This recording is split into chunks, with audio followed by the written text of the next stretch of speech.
Dos edificios un tanto pomposos se alzan frente a frente en la Plaza de los Héroes de Budapest, y ambos repiten sendas fachadas con columnas y frontones. Uno pretende recordar por sus ornamentos y sus colores vivos las construcciones italianas del Renacimiento. Es el Muxamnok, el Palacio de Bellas Artes, que alberga audaces exposiciones de arte contemporáneo. El otro, de estilo neogriego severo, es el Museo de Bellas Artes. El viajero que llega a estos lugares sabe que detrás de la fachada de este último, parecida a la de tantos museos del siglo XIX, lo esperan maravillas pictóricas en particular. Así es que, sin dudarlo, retrasa hasta la próxima vez su visita a la Galería de Arte Contemporáneo. Hoy el lugar le pertenece a los grandes maestros del pasado, del siglo XIV al XIX, inmigrantes provenientes de España o de Italia, de Flandes o de Holanda. Podemos correr el riesgo de olvidar que nos encontramos a orillas del Danubio, en la gloriosa capital de Hungría, porque no estamos en un museo de arte húngaro. Mala suerte. El visitante volverá a poner los pies en la tierra una vez terminado el periplo en las salas y galerías, cuando salga de nuevo al viento de comienzos de la primavera y luego de una prolongada pero deliciosa caminata, se incline otra vez hacia las aguas del gran río imperial. Llegó la hora de atravesar el tiempo y el espacio, los siglos y las fronteras.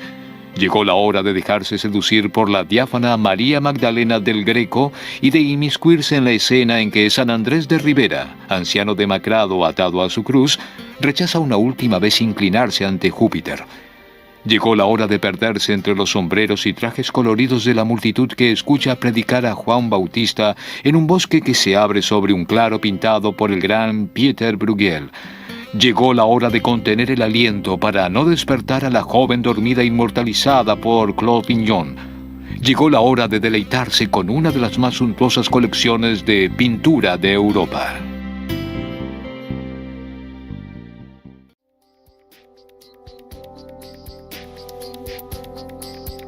El Museo de Bellas Artes de Budapest es uno de los más fabulosos del mundo. Alberga obras originarias de todas partes, desde la antigüedad hasta nuestros días. Las esculturas greco-romanas, egipcias y modernas están expuestas en la planta baja, mientras que la pinacoteca del primer piso exhibe cuadros de maestros españoles, alemanes y flamencos, así como obras maestras provenientes de todas las escuelas de la pintura italiana del siglo XIII al siglo XVIII. El núcleo de la colección fue constituido a partir de comienzos del siglo XIX gracias a donaciones de varios nobles húngaros. Los mayores donantes fueron Miklos Janković y el arzobispo de Eger, János László Pirker. Luego, hacia 1870, fue fundamental la adquisición de la colección del conde Esterházy por parte del Estado. Así fue que entró en posesión de pinturas como la Virgen con el Niño con el joven San Juan de Rafael y la Virgen de la Leche de Correggio. La edificación del museo data de 1896, cuando para celebrar el milenario del nacimiento de la nación húngara, se decidió reunir las colecciones de artes existentes en un solo y único espacio de exposición. La construcción erigida en la Plaza de los Héroes e inspirada en los templos griegos fue construida según el proyecto de los arquitectos Schikedans y Fullo Herzog. Luego inaugurada el 1 de diciembre de 1906 en presencia del emperador Francisco José. La última gran donación aristocrática fue la herencia de la familia Palffy, que se remonta a 1912. Más tarde, el museo pudo contar con las donaciones de ciudadanos acomodados, como el coleccionista muniqués Marcel Nemes o Paul Majowski, que obsequió su preciosa colección de dibujos modernos, franceses en su mayoría. Finalmente, en 1957, la ampliación de las colecciones necesitó de la creación de una galería independiente dedicada a los artistas húngaros. Es la Galería Nacional Húngara, hoy instalada en el Palacio Real.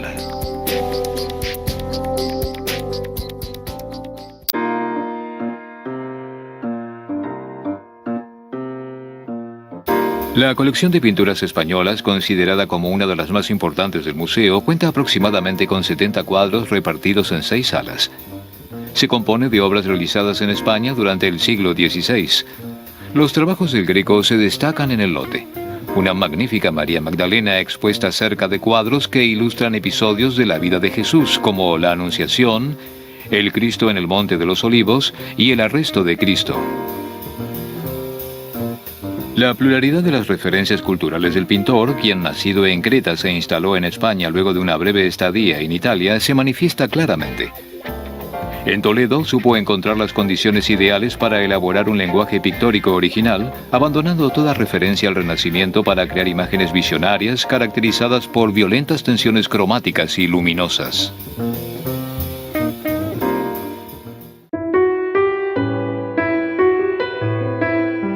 Esta María Magdalena monumental, pintada por el Greco cuando ya estaba instalado en España, prueba que conoce bien la pintura de Tiziano. De hecho, el artista cretense había pasado una temporada en su atelier veneciano antes de pintarlo. Pero la belleza sensual de las María Magdalena del maestro de Venecia parece estar muy alejada en esta pintura. Profundamente influenciado por el espíritu de la Contrarreforma, el Greco representa a María Magdalena como una santa, inmersa en una atmósfera sublime de devoción religiosa y acompañada en primer plano de objetos de penitencia y meditación: un cráneo, un libro abierto, un frasco de ungüento. La gama de colores, entre los cuales se encuentran el azul y el amarillo dorado, revela una fuerte influencia veneciana.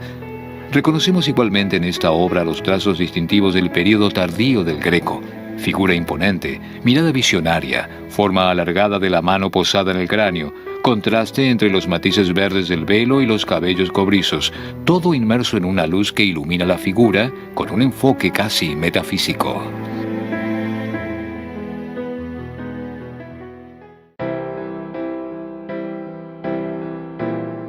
El episodio evangélico de la Anunciación se desarrolla en una atmósfera surrealista. Las figuras dominan el primer plano, vistas desde abajo. Están envueltas en pesados drapeados voluminosos.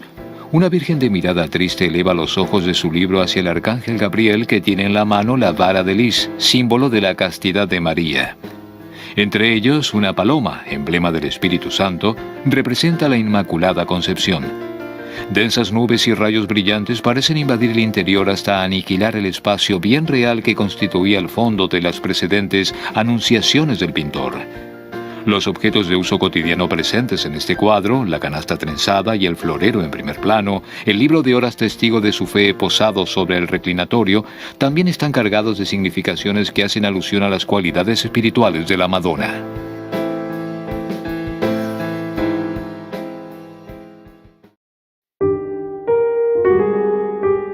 La rama rota de un árbol, símbolo de la muerte que se aproxima y de una vida quebrada, separa la mitad inferior del cuadro en el que los apóstoles duermen en primer plano de la vista celeste que se abre por encima, mostrando a Cristo arrodillado frente a un ángel.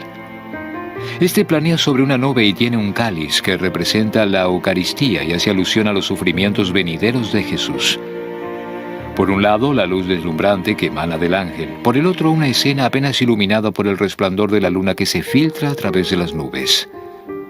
Reconocemos a Judas, a un grupo de soldados con antorchas a lo lejos y la ciudad de Jerusalén.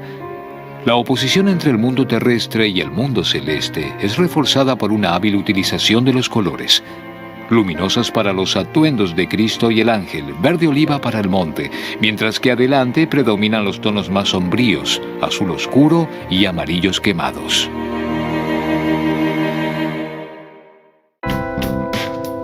Esta sala reúne obras realizadas en el apogeo del arte español, el siglo XVII. Los artistas de este siglo de oro tuvieron personalidades fuertes y originales, y cada uno de ellos dejó su propia huella. Diego Velázquez fue el más grande. Como pintor de la corte, ejecutó diversos retratos de la familia reinante.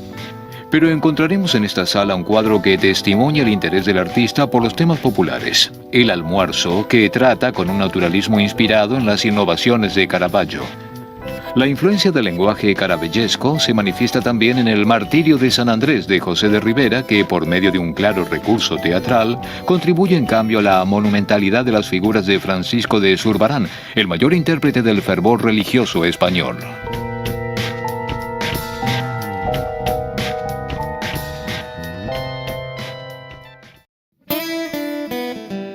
Un joven y un anciano están sentados a la mesa frente a frente en plena conversación.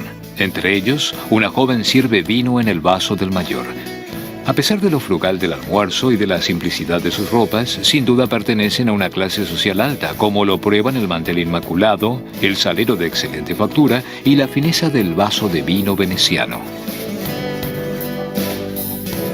Un juego de sombras y luces, seguramente inspirado en Caravaggio, equilibra la composición, poniendo hábilmente en valor las expresiones, los gestos y las miradas que cruzan los personajes, todo logrado con una naturalidad y una libertad que dan cuenta de la experiencia del artista en este tipo de representaciones. El Hermitage conserva un cuadro análogo, realizado durante el mismo periodo y que presenta una composición y personajes similares.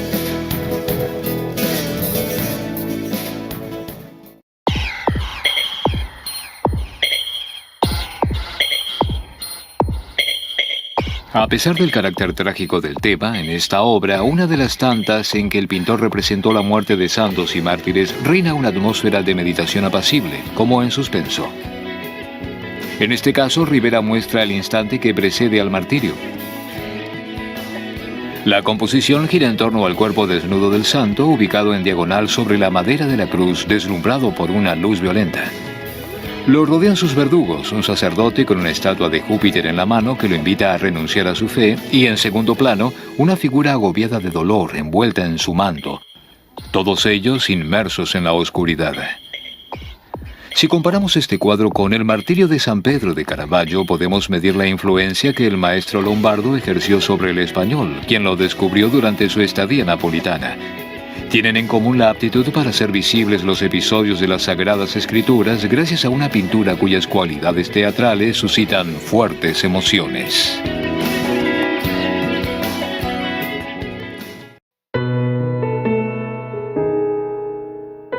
Zurbarán pintó este cuadro en Sevilla en el apogeo de su carrera cuando era el pintor predilecto de las órdenes monásticas de Andalucía y Extremadura. San Andrés está presentado de pie de 3/4 acompañado de sus atributos tradicionales, el libro abierto y la cruz, símbolo del martirio. La figura, cubierta con un largo manto amarillo ocre, se recorta, monumental y escultórica, sobre el fondo del cielo color ceniza. El paisaje en segundo plano está realizado someramente. El pintor prefiere concentrarse en la reproducción minuciosa de las arrugas de la cara del viejo apóstol, enmarcada por su barba blanca.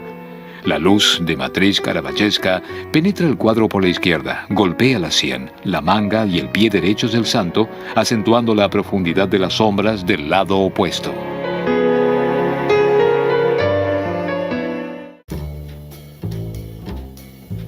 Entramos ahora en la sección dedicada a la pintura flamenca que a partir de comienzos del siglo XV conoció una época de extraordinario florecimiento, caracterizado por un minucioso análisis de la realidad y el estudio atento de los fenómenos ópticos y luminosos del paisaje.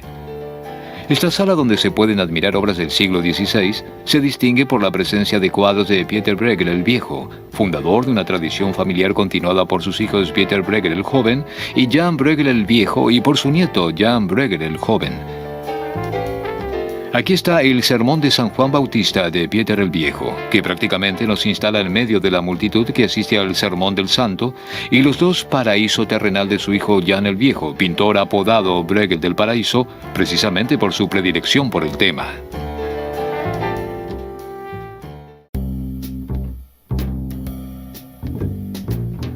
Los protagonistas de este episodio evangélico se pierden en la multitud.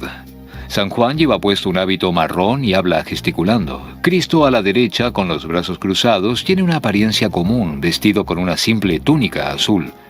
Están rodeados por una cantidad de personajes que el pintor estudia minuciosamente, como si se divirtiera diferenciando los atuendos y los comportamientos. Reconocemos diversas nacionalidades y clases sociales: turcos, españoles, chinos, gitanos, pero también soldados, monjes, hombres ricamente vestidos y campesinos pobres. Algunos escuchan con interés el sermón de San Juan, otros hablan entre sí y otros parecen distraídos. Son precisamente estos últimos quienes, dirigiendo su mirada hacia el exterior, fuera de los límites del cuadro, tienen la función de hacer participar al espectador en la escena representada.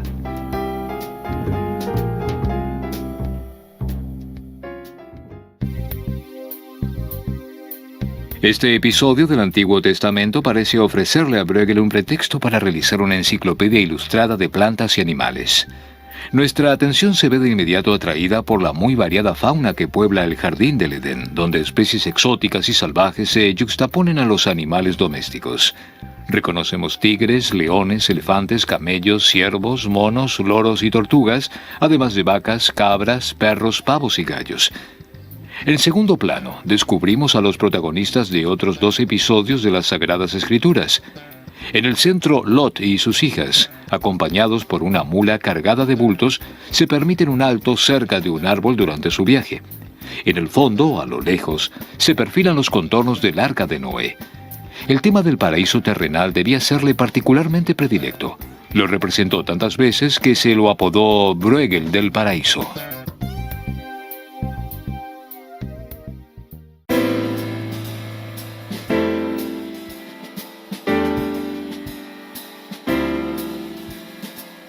Nos encontramos en la sección dedicada a la pintura italiana, más precisamente a los artistas de fines del siglo XVI y comienzos del siglo siguiente. Es un periodo en el cual no se distingue ninguna personalidad artística, pero que sienta las bases para que la pintura se emancipe de los rígidos dictámenes de la Contrarreforma y de los artificios del manierismo. El rol mantenido en la ciudad de Bolonia por la Academia de los Incaminati fue fundamental. Se enseñaba el uso del dibujo como herramienta para observar la naturaleza y meditar acerca de la obra de los grandes maestros del Renacimiento.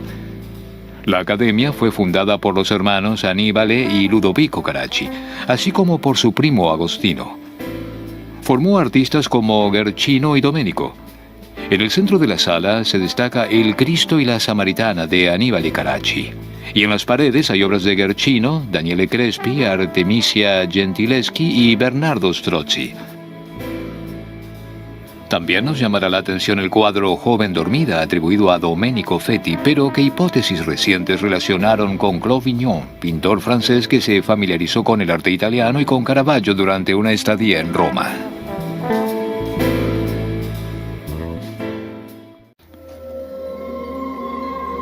Cristo, en camino hacia Galilea, descansa junto a un aljibe.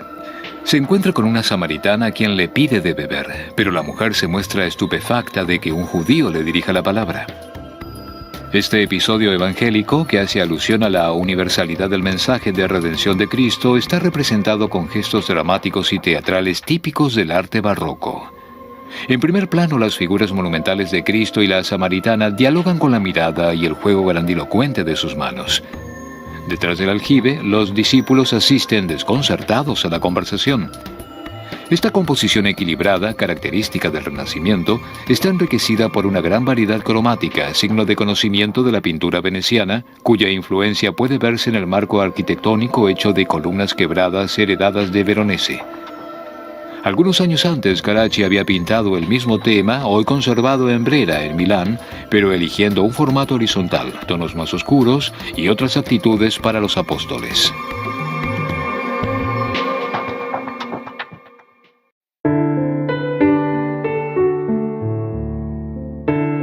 Una bella joven duerme frente a nosotros con la cabeza posada sobre una mesa. ¿De quién se trata? Algunos, comparándola con una obra de Caravaggio conservada en la Galería Doria Pamphili, reconocieron a una María Magdalena penitente, vencida por la fatiga y la emoción. Otros, una simple joven sumida en un intenso sueño. Más allá del tema, quedamos impresionados por la riqueza de los detalles. Las mangas de género ligero de la camisa, el pañuelo bordado de puntillas y arrugado, la hebilla de perlas y flores puesta con sutileza en sus cabellos, el elegante brocado que cubre la mesa.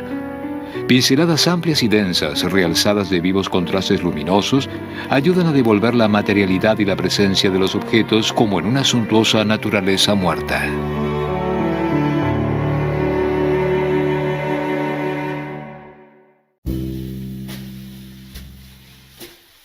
Descubrimos en esta sala obras de artistas del Renacimiento italiano que trabajaron en el centro de Italia entre los siglos XV y XVI.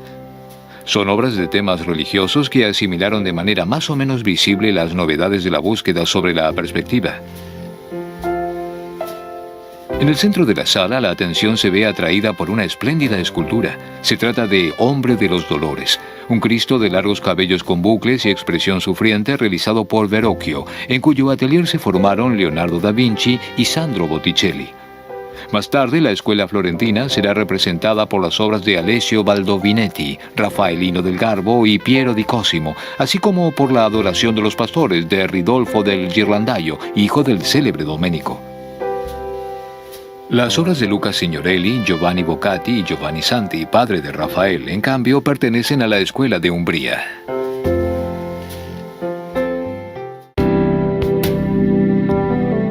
Verrocchio nos muestra a Cristo como si acabara de salir de su sepulcro, cubierto simplemente por un paño.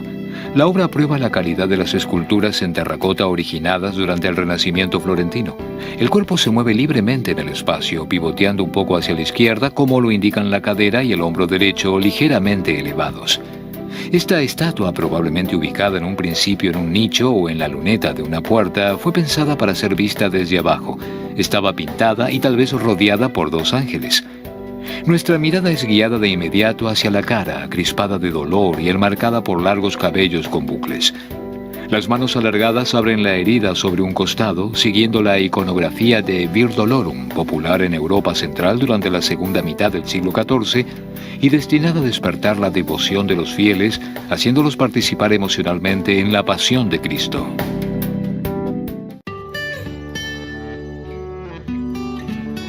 San Juvenal, San Sabino, San Agustín y San Jerónimo, identificados por las inscripciones sobre el escalón, rodean a la Virgen sentada en el trono con el niño. Las figuras tienen un aspecto más bien rígido y ostentan posturas convencionales, saturando un espacio que solo en apariencia recibe las innovaciones del lenguaje del Renacimiento. La marquetería del piso de mármol crea un esbozo de perspectiva con sus motivos, pero el efecto de profundidad obtenido queda automáticamente eliminado por el fondo dorado.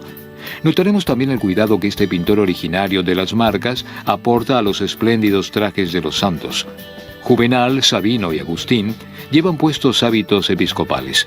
San Jerónimo, padre de la Iglesia y traductor de la Biblia, viste el hábito rojo de cardenal. Este cuadro estaba destinado a la capilla de San Sabino en la Catedral de Orvieto, donde 20 años después de su ejecución, un discípulo de Pinturicchio volvió a pintar el rostro de la Madonna, otorgándole mayor suavidad.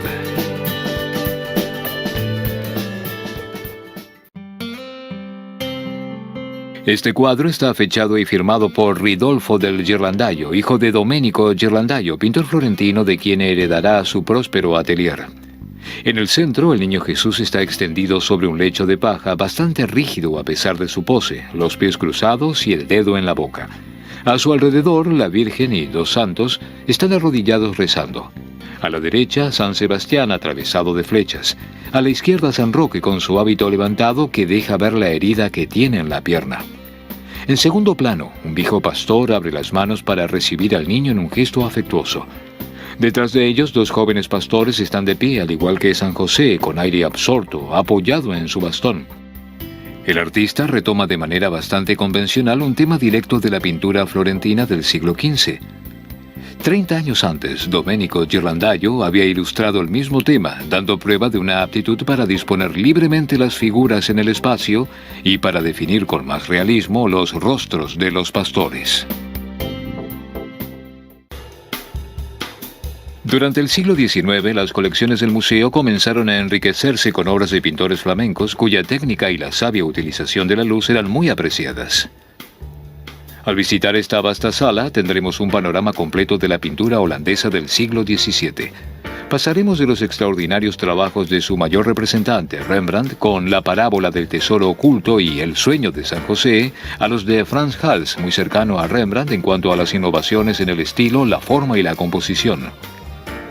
Además de los espléndidos retratos de los que estos dos grandes artistas fueron maestros indiscutidos, la sala alberga naturalezas muertas, paisajes y una serie de pinturas en las cuales humildes actividades cotidianas y objetos de uso común adquieren una dignidad artística propia.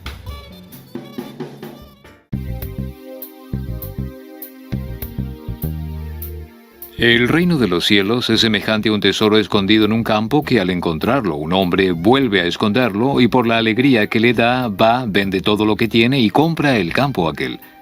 Esta parábola del Evangelio, según San Mateo, no es un tema que se aborde con frecuencia en las artes. Ilustra el episodio mostrando la imponente figura de un hombre de su tiempo que se arrodilla frente a un tesoro recién descubierto, lanzando una mirada desconfiada hacia atrás de él como si temiera ser visto. El paisaje de fondo, llano y pantanoso, es el de la Holanda del siglo XVII. Por lo general se le atribuye a su alumno Gerrit Dou la ejecución del tesoro, espléndida naturaleza muerta compuesta de ánforas de oro de formas rebuscadas, realizadas con una técnica muy cuidada que logra crear extraordinarios efectos de luz. Es de noche en la gruta de Belén.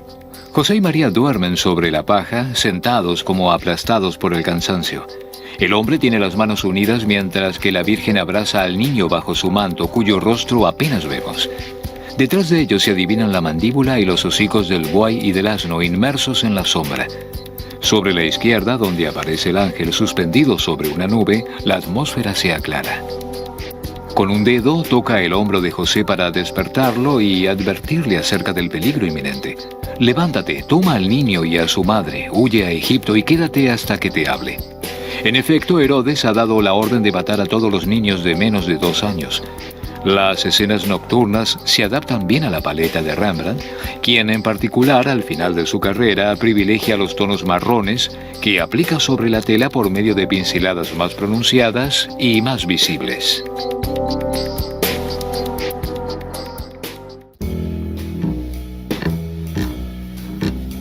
La colección de arte moderno ocupa un ala del primer piso del museo que abarca pinturas y esculturas que van de la era romántica al postimpresionismo. Aunque la pequeña sala que aquí vemos solo exhiba 3 cuadros, se puede admirar el trabajo de 3 de los más grandes pintores impresionistas. Junto al retrato de la dama con abanico de Edouard Manet, iniciador de la corriente, aparecen Rompeolas en Trouville, un paisaje de Claude Monet, y por último El aparador, el buffet, una naturaleza muerta de Paul Cézanne. Estos artistas tienen en común su compromiso con una pintura instantánea, basada en la impresión individual suscitada por el objeto representado, y su tendencia a abandonar el atelier para pintar en plein air. Con Paul Cézanne, estas búsquedas conducirán a experiencias innovadoras que transformarán el panorama de las artes figurativas de las últimas décadas del siglo XIX gracias a una geometrización de las formas que anuncian el cubismo. Este cuadro representa a Jeanne Duval, actriz mulata, amante de Charles Baudelaire. Extendida de manera informal sobre un diván azul grisáceo oscuro, luce un gran vestido blanco y sostiene un abanico en su mano. Jeanne, que sabemos sufría de poliomielitis, parece envejecida y marchita, pero por lo que nos impresiona aquí es sobre todo la amplitud de la prenda que domina toda la composición. Este efecto se debe al miriñaque, la armadura de aros rígidos que en el siglo XIX servía para inflar las faldas y fijarlas. Manet dedica la misma atención a la representación de la ligera cortina de tul bordado detrás del diván. La obra, caracterizada por una pincelada sintética, parece haber sido ejecutada en una única sesión de pose, casi de un solo tirón. En la amplia corola de la falda se distingue cada trazo con facilidad: gris, blanco, marrón, amarillo. En algunos lugares, los colores parecen incluso estar esparcidos directamente con los dedos. Monet es el maestro indiscutido de los paisajes acuáticos. En esta pintura logra reproducir la débil profundidad de la marea baja durante una jornada gris de invierno. El canal de acceso al puerto, entre los 2 altos rompeolas de color oscuro, atraviesa oblicuamente el cuadro y le confiere profundidad. Detrás de las 2 pequeñas siluetas de pescadores en primer plano, un grupo de barcos guía la mirada hacia el horizonte. Sus velas constituyen los únicos elementos de color de la obra. El resto de la paleta juega sobre los tonos gris y beige, además de las notas azules del cielo con nubes que se reflejan en el mar. Las márgenes del canal se hacen eco al igual que los 2 malecones. Las pequeñas pinceladas delicadas bastan para esbozar las siluetas más lejanas. La playa de Trouville, famosa estación balnearia normanda donde Monet se instaló en 1870 con su familia, fue una gran fuente de inspiración para los estudios del artista, quien aquel año la pintó desde diversos ángulos.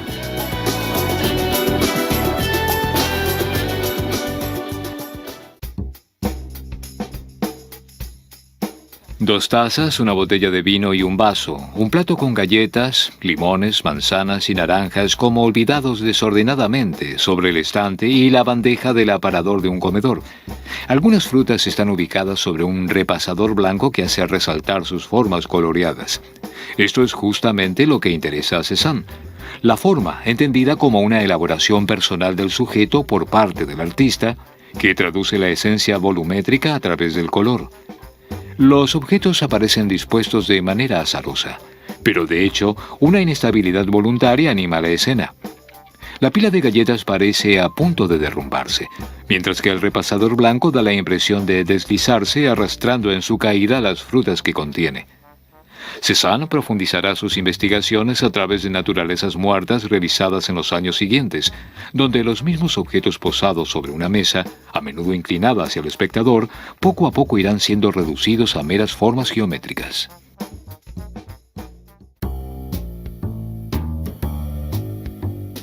Esta pequeña sala alberga obras maestras de la segunda mitad del siglo XIX, todas de grandes maestros franceses. Desde que ingresamos nos vemos inmediatamente atraídos por el maravilloso La Eterna Primavera de Auguste Rodin, con dos pequeñas esculturas de Aristide Maillol a su lado.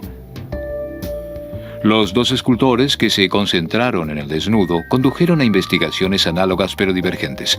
Al tratamiento analítico, al pathos rotundo y al dinamismo de las obras de Rodin, Maillol opone una búsqueda que apunta, por el contrario, a la simplificación de la forma, al equilibrio de los gestos y a la elección de un punto de vista privilegiado. Paul Gauguin y Toulouse-Lautrec, también presentes en esta sala, representan a lo largo de estos mismos años mundos muy diferentes. El primero buscaba refugio en un paraíso virgen y primitivo, al punto de decidir instalarse primero en Pont-Aven y luego en Tahití. El segundo, en cambio, vivió en el caos de la ciudad de París y pintó la vida nocturna de la capital francesa.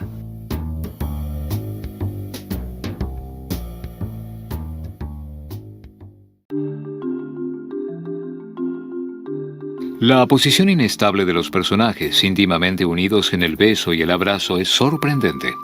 El hombre, con una pierna delante de la otra y el brazo izquierdo extendido para encontrar apoyo, se inclina para abrazar a su bien amada, a quien sostiene con su brazo derecho. La mujer, arrodillada y con la espalda curvada, busca con la mano la cabeza de su compañero, de modo que su cuerpo describe un arco.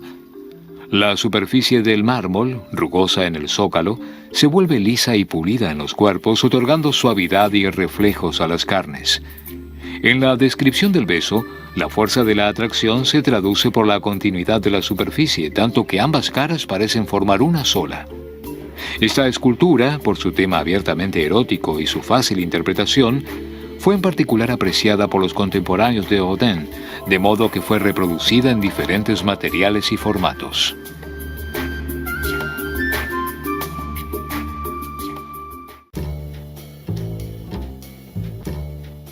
Los cerdos negros que dan el título a este cuadro aparecen en el prado junto a un caballo, palmeras de colores, cabañas con techos de paja y mujeres soñadoras, todo inmerso en una vegetación exuberante que ilustra el mundo virgen y primitivo de Tahití.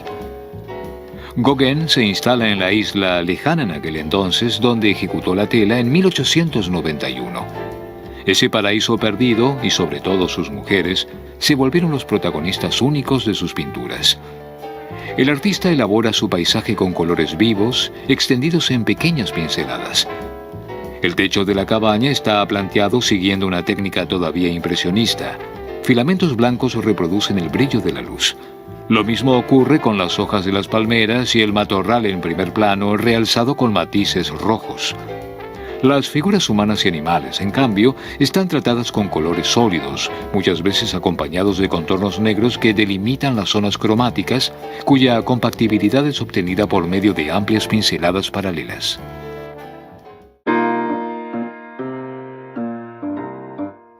Tres mujeres están sentadas a la mesa.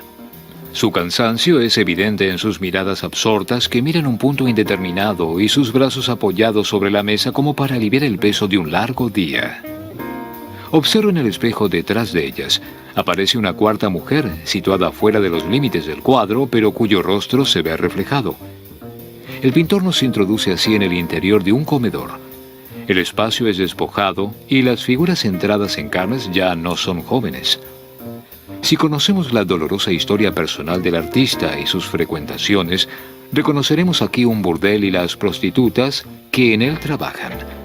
Toulouse-Lautrec amaba develar el universo confinado y melancólico de los placeres, describiendo las costumbres domésticas, los gestos cotidianos y la sensibilidad oculta de las mujeres representadas por primera vez sin sobreentendidos ni prejuicios. La actividad de ilustrador del artista se transparenta en su trazo sintético y veloz. Extiende los colores por medio de pinceladas evidentes y dibuja los contornos de las formas.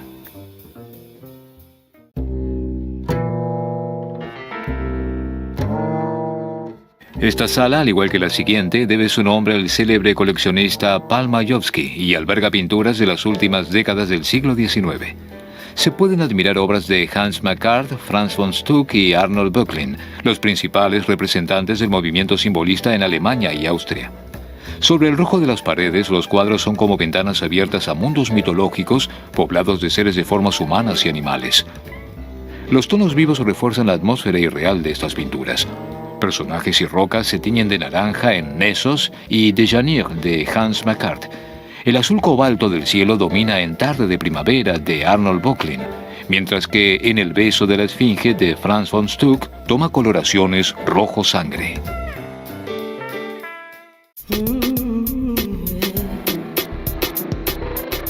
Pan, el dios de los bosques, aparece sobre la roca en primer plano tocando la flauta.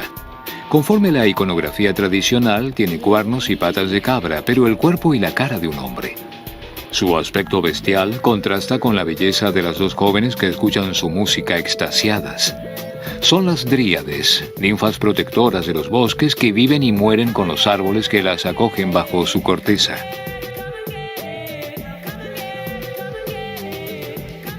Detrás, Böcklin esboza velozmente con su pincel la profundidad del paisaje. En primer lugar, una extensión de agua plasmada minuciosamente en cada detalle. Observen el musgo y el líquen sobre las rocas. La hiedra que trepa por los troncos. Las flores en el prado. Los géneros preciosos que llevan las jóvenes. Reconocemos las fuentes culturales que inspiraron esta pintura. Por un lado, el mundo bucólico de la primavera de Botticelli, que el artista suizo descubrió junto a otros maestros del Renacimiento durante su estadía en Italia. Y por el otro, una sensibilidad romántica que lo convierte en uno de los principales referentes del simbolismo.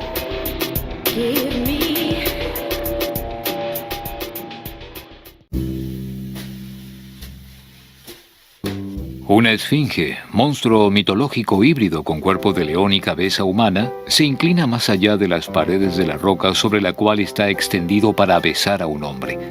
Con sus patas, abraza y agarra a la vez con la violencia propia de su naturaleza bestial.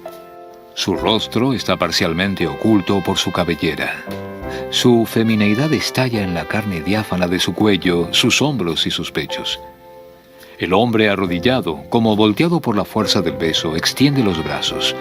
Es difícil entender si desea abrazarla o, por el contrario, huir de su abrazo. El binomio clásico del amor y la muerte se carga aquí de una fuerte tensión erótica y de una atmósfera confusa, reforzadas por un espacio asfixiante y la paleta de colores sombríos. Los tonos marrones dominantes están iluminados por pinceladas de luz que brillan sobre los cuerpos de ambos protagonistas antes de encender el cielo con un rojo vivo.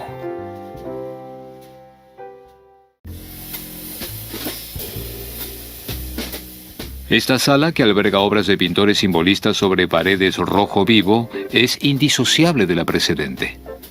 Junto a Una vida de Maximilian Lenz, autorretrato simbólico en donde el artista avanza por un claro poblado de ninfas, reconocemos El ángel de la vida de Giovanni Segantini, que interpela al visitante con su doble significación de creación y de destrucción. Las líneas curvas de la estatuilla que representa a Leda, realizada por Aristide Maillol, hacen eco a dos cuadros expuestos cerca de ella. A un lado, una escena de maternidad pintada por Maurice Denis, y por el otro, el busto desnudo de la María Magdalena de Puvis de Chavannes.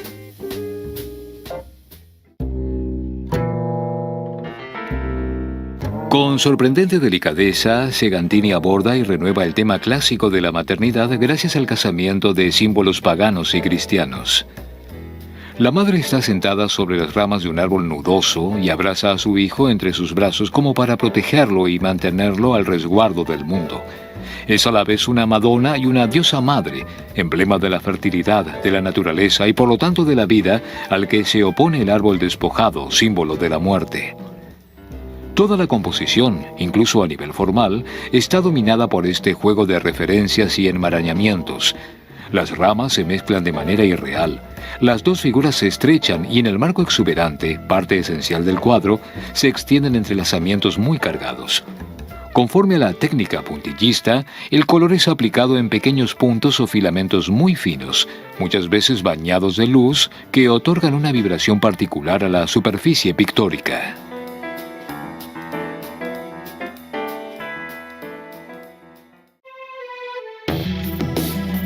La figura monumental de una mujer sentada domina la escena.